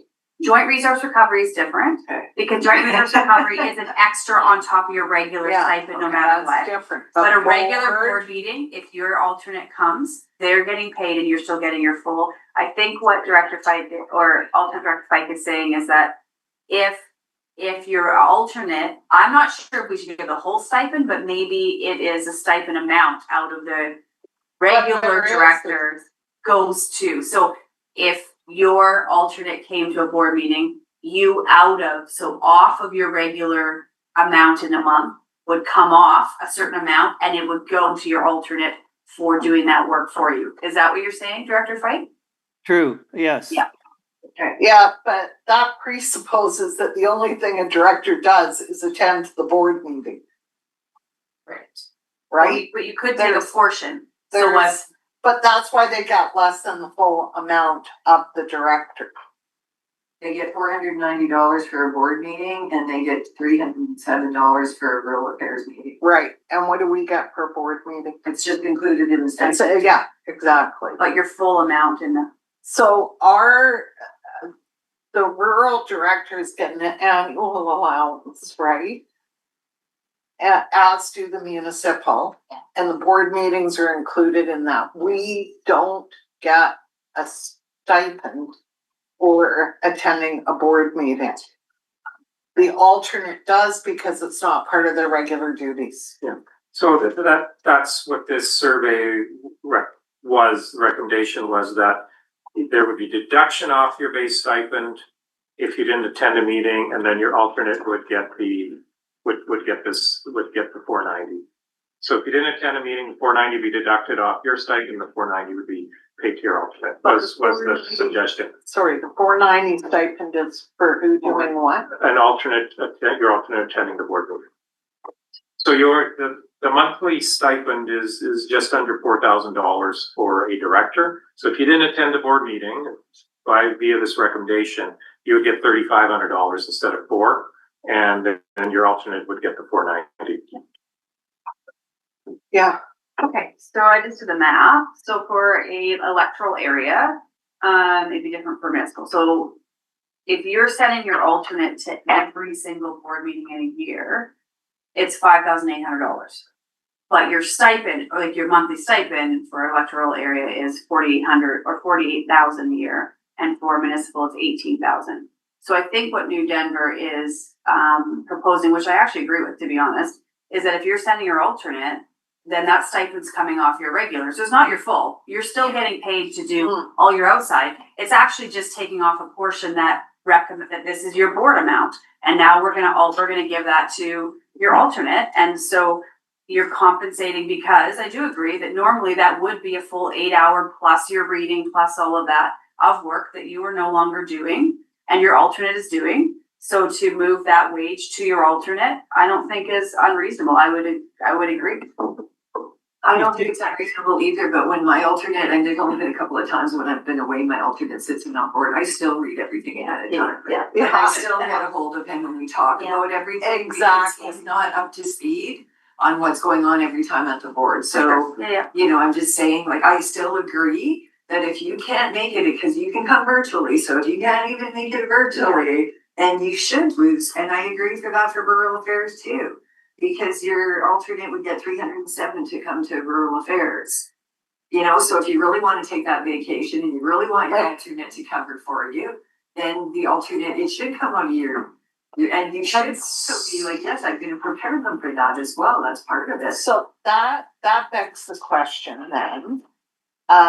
What happens if you don't attend and you don't send an alternate, which has happened too? Yes. Well, and I wish we could mandate that. I feel like you should. Everyone should have to have an alternate that, You know what? and I know you really struggled to find one. Well, mine got sick. Yeah. And then was coming back and then got sick. And then, I know. and it's just been a real struggle for And me. mine came on the wrong day once. Yes, he did. Director Pike, is your hand still up? Did you have more you wanted to say?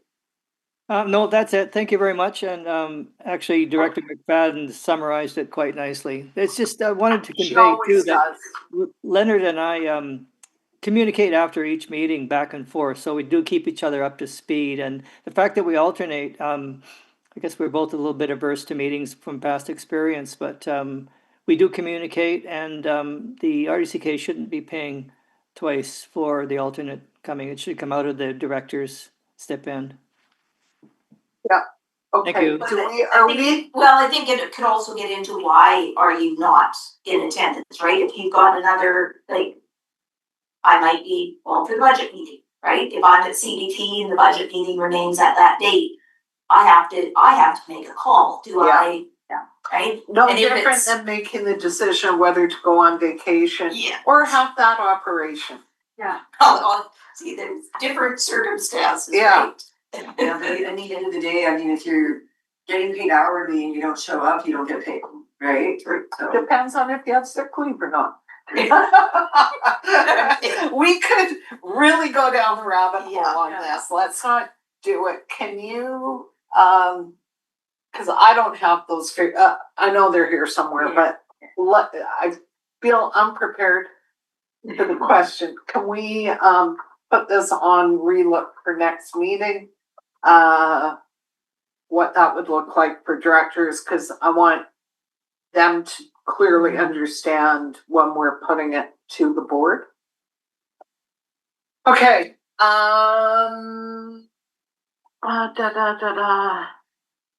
rules for attendance, election-based blackout on discretionary grants. I think that already exists, doesn't it?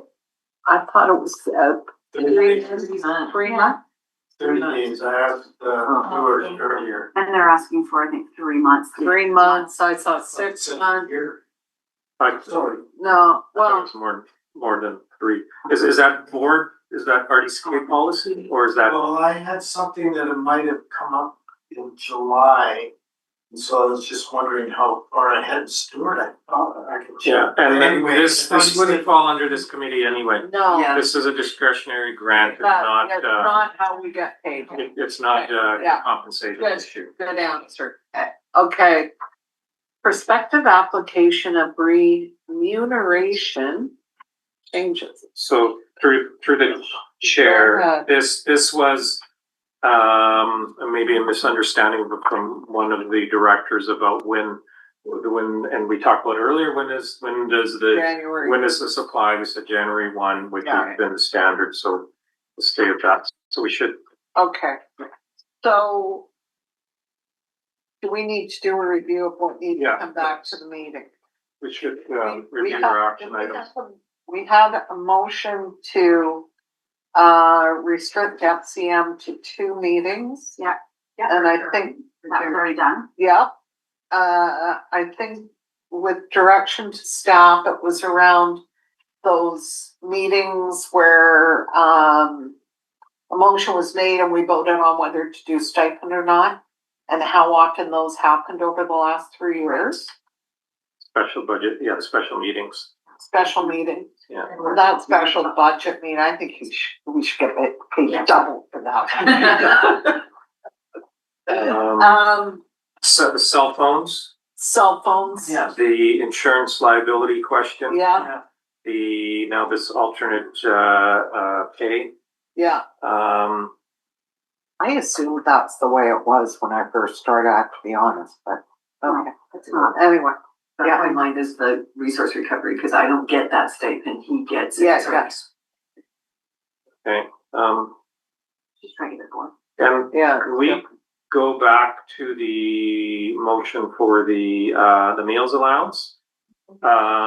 Yeah. We didn't specify what date would be effective, so the provincial government usually, January first. provincial government's new rates are published in April. Okay. So we can, I would say, either make it effective May 1, so once we know it, or January 1 the following year. I would just say January 1 the following year, so it's consistent. But we're already 11 years behind. That will make it 12. But no, they can do 13. January 1 of this year's, right? So like this year's would come up, and when they change everything in January 1, it would just bump it to this. So the provincial government changes April 1. Yeah. So then, so we would either do it May 1 and sort of lockstep with them, or January 1, the next January 1. Because we don't know that Why number not ahead of April time. 1? They do Pardon? April 1. They do April 1, but we sometimes they don't publish that number till the third week of April. And if you went somewhere and you do How that, do we do the mileage? the mileage CRA usually announces ahead of time. The provincial government doesn't. So if you submit an expense report and you went somewhere on April 4th, we would either have to hold that, or we say it's effective May 1. Or January 1, that's the next year. May 1. So, but for 2026, or wait until Oh, for this, 2027? yeah, I'm talking in general, in the resolution. No, but So I yeah, think- but for So this- all of this would be effective January 1 of 27, but Yeah, on an ongoing basis, if we're following the provincial government, we make it April 1, and we might have to hold all your expense reports till we know when the number is, May 1 or January 1 the following year. I don't care.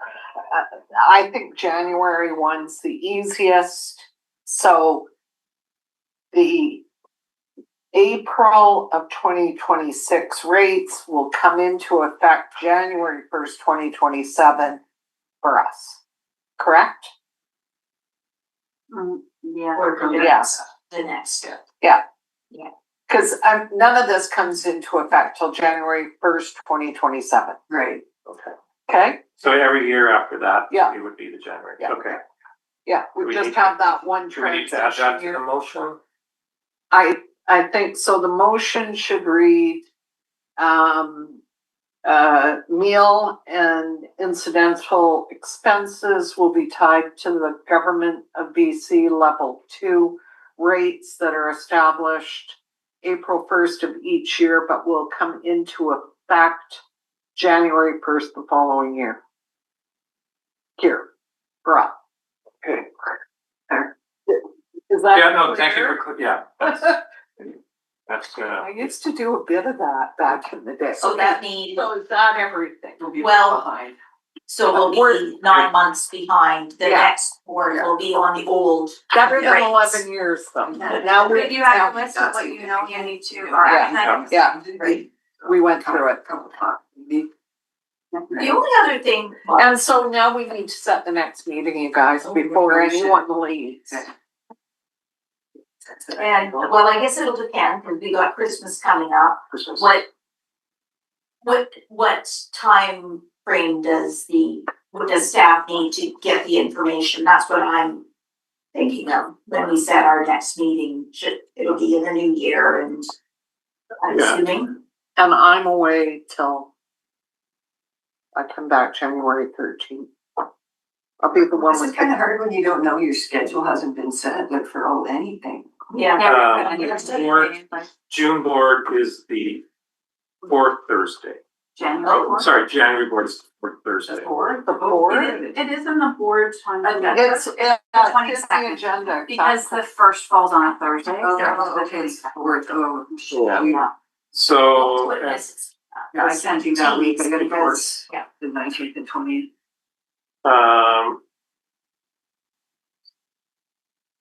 so we can do it, the earliest probably would be the board week of January, which would be the 19th. I can't, I'm on a course the 19th and the 20th, 2 days. Okay. The And then week, the 23rd is the budget. yeah, I don't 23rd have is the budget, so calendar. I would say then no earlier than that, so then the last week of January. That will probably be, oh no, I'm getting January, never mind. I'm getting- The week of January 26th sometime, or should Christine canvass, or? The 26th and 27th are open with no meetings right now. The 28th and 29th do have some meetings. I'm fine with either one of those. I'm Yeah. either week or the 15th or not. I favor the 27th, because I do have, an imagine maybe. And a little appointment on the 26th. I'm okay with the 27th. Sure. And what time? I like the one I'm across. typing in my password, January 27th. What day of the week is that? That's a Tuesday. Yeah, I don't care, morning or afternoon is fine with me. Afternoon's better for me. Yeah, that hurts. So 1 p.m. then? I have a meeting usually Tuesday mornings. Yeah, 1 to 3 then? Great. I didn't call the camera. Looks like we got people waiting to come in here too. Okay. yeah. We're good at not even here as she gets out of here. That's true. I do have to go. Adjournment? Is there any, oh, there's a public on. Yeah, there is an observer, so want to be public. I'm leaving. Andrea will keep getting- Oh, sorry, yeah, we're adjourned at, We need to do public time. oh, sorry, public time. There's nobody, Yeah, there There is. what? is Yeah, there? there's a public observer, and I'm not sure. Oh, sorry, observer, if you, sorry, I'm new to this. If you'd like to unmute and ask any questions, please go ahead.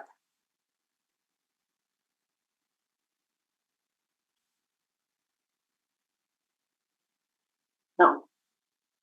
Okay, now we can adjourn. Thanks, Christy. Someone needs to keep me in line. It's from Ted to come back public. Oh, Maybe if I phone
you.